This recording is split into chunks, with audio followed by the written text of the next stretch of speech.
Everybody dies, and that's life. Here's my spoiler-free review, boom, boom, boom, of The Monkey. Boom. Hi everyone, welcome to my channel. I'm Dave Musson, and this is where I talk to you about all things Stephen King. And in this video, I'm giving you my spoiler-free review of the brand new movie, The Monkey, directed by Oz Perkins, Longlegs of course, produced by James Wan, based on the short story that is collected in Skeleton Crew. This is a brand new movie, a brand new release for 2025. And as I'm sitting here recording this, it first released in cinemas last night on the 21st of February. I went to see it. And in this video, I'm going to share my spoiler-free review with you. So do stick around for that. And once you've seen The Monkey, let me know what you think of it. Get your thoughts in the comments. A couple of quick plugs before we go into the coverage of The Monkey. Please do check the description for links to my collection of Stephen King themed band shirts, which you can get hold of if you like mashing up band logos and Stephen King properties. You can also get hold of my award-winning collection of short fiction, Once More Around the Sun. And if you like what I'm doing on this channel, you can become a member, become a constant viewer, and support me directly. Links to all of those are in the description. Okay, The Monkey then. A film that's been in the works for a while, a film that I've been excited about for a while since seeing the trailer and finally got to see it. Before I go into my review, here's a teeny tiny little vlog of my experience of going to see The Monkey. So it is The Monkey Day, but as you can see, I'm at work. Can't watch it until this evening, so just got to get through the day, get through putting the kids to bed, and then off to the cinema tonight to watch The Monkey. I'm very excited. I reread the short story a couple of nights ago just to refresh my memory. Very aware that it's kind of a loose adaptation, more of an inspired by. But the story was fun. Some interesting kills, and the monkey was pretty creepy. So I'm guessing it's basically going to just take the rough idea. I can't see it culminating in a boat ride out to the lake and dropping the monkey down underwater, but hey, guess we'll find out. But yeah, it's fascinating to see, a 50-page short story just being taken and some creative people running with it. So I'm really excited to see what we get. The trailer looked wild. Everything I've heard so far suggests this is going to be pretty bonkers, pretty fun. And it's a 90-minute movie, in and out and done, no nonsense. So yeah, I'm looking forward to it. I guess I'll probably speak to you next. When I'm at the cinema? Who knows? From here, I've got my chocolate payday. It's time for The Monkey. So just out, initial reaction, like fun, not what I was expecting. But I need to sleep on this. I need to think a bit more before I give you a proper review. So I'll see you for that. Okay then, so The Monkey. As I mentioned at the end of that vlog, it wasn't necessarily what I was expecting from the trailer. I think, and I suppose this is typical of trailers, the trailer kind of presented it as being all-out carnage from start to finish, which it wasn't. It was much more stringing together set pieces, and tonally that made for a film that was a little bit confused with itself sometimes. The tone of the kills was just so pulpy and comic book and silly, and they were trying to go for dark humor and black comedy throughout, but also the bits in between sort of got a little bit lost sometimes. They didn't know whether to be full-on zany like the kill scenes, or knuckle down on the humor, or even trying to be a bit serious at times. So yeah, it got a little bit confused, but the overall vibe of this film is absolutely a fun one. So in this review, I'm going to pick out some things I particularly liked, maybe a couple of things that I didn't like so much, try and compare it to the short story, which I reread earlier this week in preparation for watching this, and then just give you an overall summary of what I thought of The Monkey. I would definitely recommend going to see The Monkey, whether you're a fan of Stephen King or whether you're just a fan of horror stuff. It's a really good, I hesitate to say trashy, but kind of trashy film that gets in, gets the job done, gets out, and will entertain you immensely. So I guess let's get into it, shall we? In fact, let's start off with looking at the cast of this one, because there were some really good performances I definitely want to shout out. So for the film, the two brothers in this, rather than having an age difference like in the story, the movie has decided to make them twins. So we have Hal and Bill. And the adult versions of these are played by Theo James, and the kid versions are played by Christian Convery. And both of these actors do a fantastic job. Like the young versions of Hal and Bill, genuinely hilarious. They're like 11 years old. They are constantly bickering and bantering with each other. Bill, being the older twin, particularly tries to assert his authority, and he's just a smart-ass little kid. And yeah, they're just really fun to watch. And they discover this monkey that... So the story here is that their dad was a pilot and used to just bring back loads of random souvenirs from wherever he was flying to. And he went out for a pack of cigarettes and never came back, which feels like a reference to King's own father. And the boys are in his closet going through all this junk that he'd accumulated over the years, and they find this monkey. And they, as the box says, turn the key to see what happens. They turn the key, and bad things start happening. People start dying. And they are really incredibly watchable. They're very funny. I say they. It's the same guy, but he's done up as two different characters. But incredibly watchable. Just a lot of fun whenever the young versions of Hal and Bill are on screen. And then the adult versions for Theo. I love him as Hal, as this kind of haunted adult who is deliberately sort of kept himself away from everybody because he's scared that the monkey's going to come back and start killing people around him. And then, I won't spoil too much, but the reveal we get of adult Bill, I really enjoyed as well. Really liked how they differentiated those two characters. But Theo James, yeah, great to watch. Like, incredibly good looking as well. So very easy on the eye when he's on screen. An impressively powerful, deep voice as well. Which, I don't know, just sort of resonated through as I was watching. It really sort of cut through and give it a sort of gravitas that I wasn't necessarily expecting from the tone and the wildness of the film. But I actually liked the balance of it. It was kind of like this deep Morgan Freeman-esque voice that you hear and then you see eventually, juxtaposed with all this carnage happening on screen. I don't know, it shouldn't work, but it kind of did. I really liked Tatiana Maslany as their mum, Lois. She wasn't in the film for an awful lot, but her scenes were really powerful. Her death scene, one of the more haunting ones on there. And then other people in the cast I really liked. Elijah Wood makes a great cameo. He is just weird and hilarious. Osgood Perkins pops up, playing the boy's uncle. At first I thought it was Henry James because I didn't realise what Osgood Perkins looked like, but he also excellent. And then there's lots of good little performances throughout the rest of the cast, but it's driven by the two actors playing the two versions of Hal and Bill, and they are incredibly watchable, and you are happy to be with them for the course of this film. And of course there's the monkey. So the monkey design is interesting. So in the story, the monkey is the one that has the two symbols and bangs them together. But as it's been revealed in the last couple of weeks online, the movie makers couldn't do this because Disney has copyrighted that because of Toy Story 3, which seems weird because that monkey design is not something Disney designed, but there you go, big corporations, whatever. So they redesigned the monkey to be banging a drum. But actually I think that works to their benefit because this design is absolutely their monkey. And the way the monkey works is that it will bang the drum, bang the drum, bang the drum, bad things will start happening, and then it will hold one drumstick up. And then when it drops the stick for the last time, that's when somebody dies.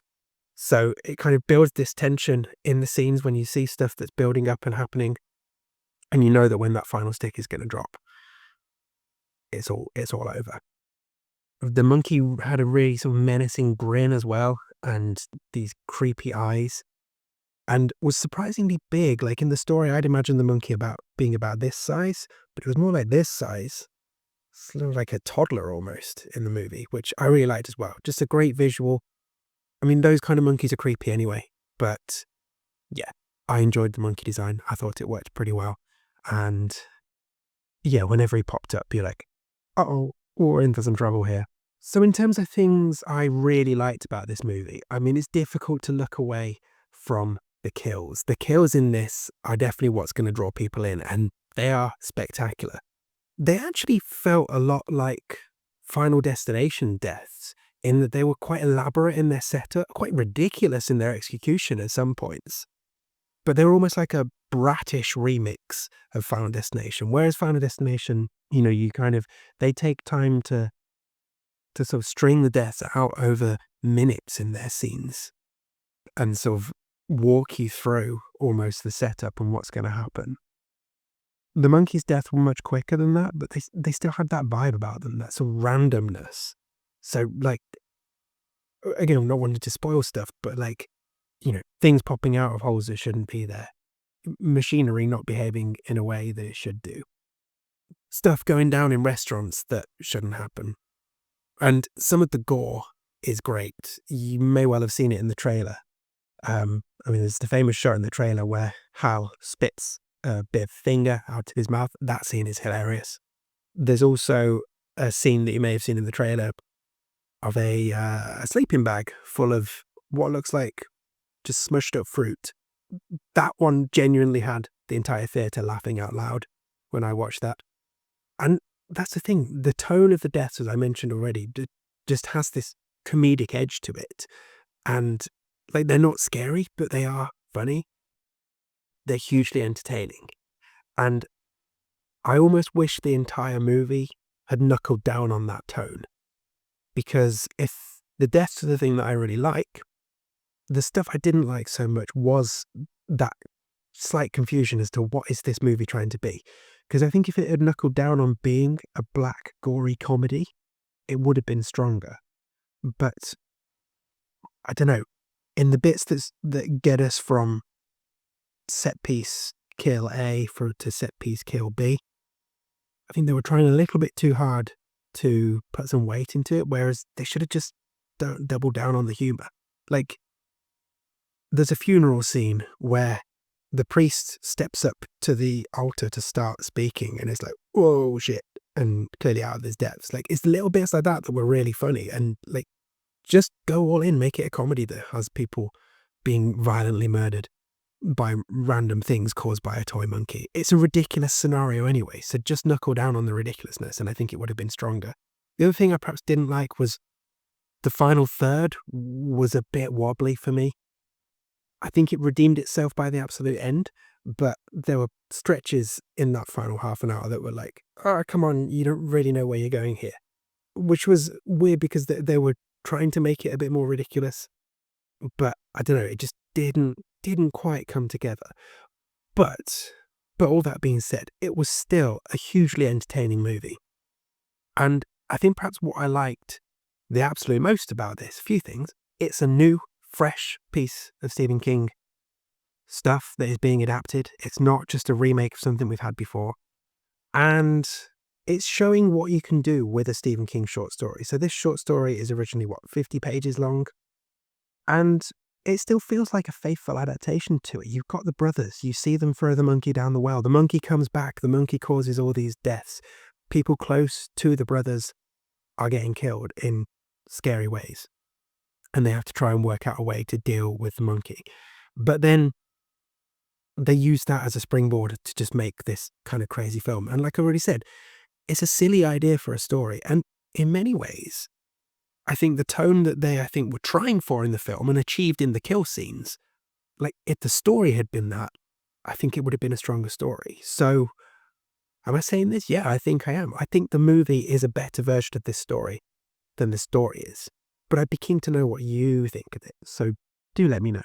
So, mentioning the story then, I guess it's worth comparing the two. So, yeah, the film is zanier. Definitely zanier. But there are lots of core elements to straddle across. We've got the brothers, although they are twins in the movie. We've got the monkey, obviously.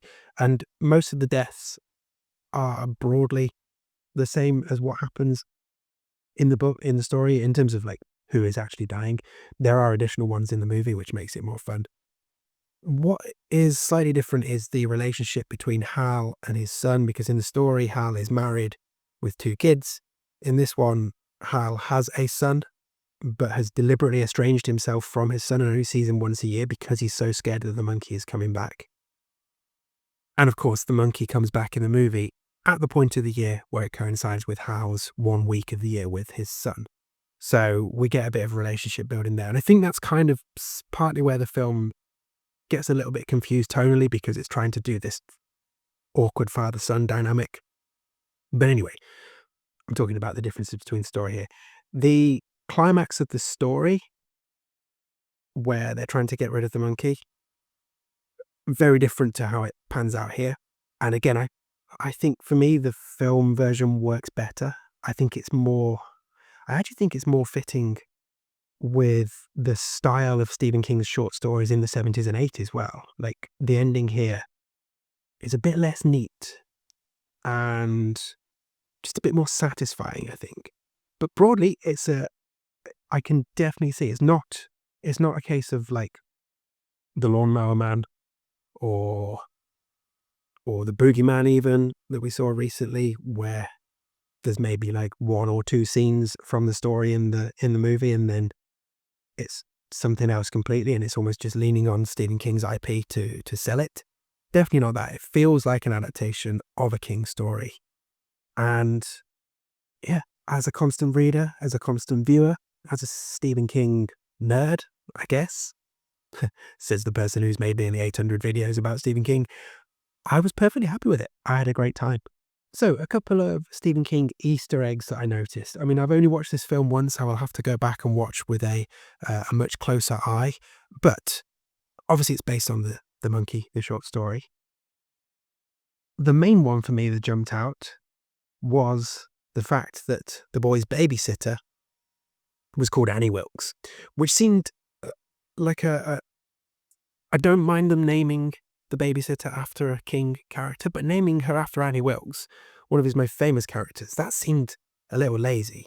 Like, I don't know, call her Rosie Daniels or something, make it more of a deep cut for constant readers. So that name choice just jarred a little bit, particularly like with the weight that Annie Wilkes brings to her in terms of who she is as a character. It seemed like a weird choice, but there we go. It was there. We also, I think there was a poster for Portland, Maine in the background of the boy's room, which obviously Portland is somewhere that King grew up in and around, but that feels like a bit of a stretch. Other than that, I didn't notice too many other King Easter eggs, but like I say, I'm going to have to go and watch it again. So if you spotted something, do let me know. So overall thoughts then. For me, this was just a romp. Just a real fun movie to just zone out and enjoy. The details of the deaths, kind of like a hyper remix of Final Destination, like an impatient version of Final Destination. Like, let's build a bit and then just like, oh, sod it, let's just kill the person. I actually really enjoyed that. And generally speaking, it was a very entertaining movie. As I've already said, I think this works better as this movie than the story does. The story feels like it's holding back a little bit at times, which is mad considering it was written peak cocaine King era. But I think this works. I think it captures the tone of 70s and 80s King short stories very well, and I would gladly go back and watch this again. I'm really pleased that we're getting fresh Stephen King adaptations. We're getting stuff that hasn't been touched before. And just going into a theatre knowing that we weren't going in for something that was trying to be elevated, that wasn't going to be trauma-based, and wasn't going to try and be overly deep. It was just a bloody, messy, good time. Yeah. And done in 90 minutes as well. Like, spot on. Couldn't really ask for more. I would probably give this, I think I gave it on Letterboxd like a 3.5 out of 5. It's a really solid, fun film. And it's probably my favourite Stephen King movie. God, maybe since 1922? Or maybe Dr. Sleep? But certainly of the 2020s, this is my favourite Stephen King movie. And even bringing in miniseries adaptations, like I can't think of much in the last 10 years that I've enjoyed more than this. Maybe Lisey's Story, the first It movie, 1922, Dr. Sleep, 11/22. But no, there isn't a lot. This is right up there from the last decade of King adaptations. And if this is the the baseline standard for what we're going to get in 2025, then it's going to be a really good year of King adaptations. So, boom, boom, boom. That's my review done. Do let me know what you think of The Monkey. I'm excited to see it again already. Whether I'll go and see it in the cinemas again, I don't know. Might just wait till it's on streamers. I would definitely recommend watching it. I would definitely recommend watching it in theatres if you can. I was fortunate enough to be in a room that had a lot of people in there. It was just a fun experience. And seeing all of that pulp and that gore on the big screen is definitely the way to go. Like, go into it knowing that the final third might be a bit of a wobble, but is entirely forgivable because overall it is a really, really entertaining movie. And yeah, just the kind of thing we don't see too often. I'd be very, very happy to get more of these. Dig into King's short stories, pick the ridiculous ones, and make a ridiculous movie. Yeah, I don't think I've got too much more to say. So there's my spoiler-free review of The Monkey. Hope you enjoyed that, and I hope if you're going out to see The Monkey soon, you have a good time as well. And, well, thanks for supporting my channel, and I will see you again, all in due course. Bum, ba-dum, bum, bum.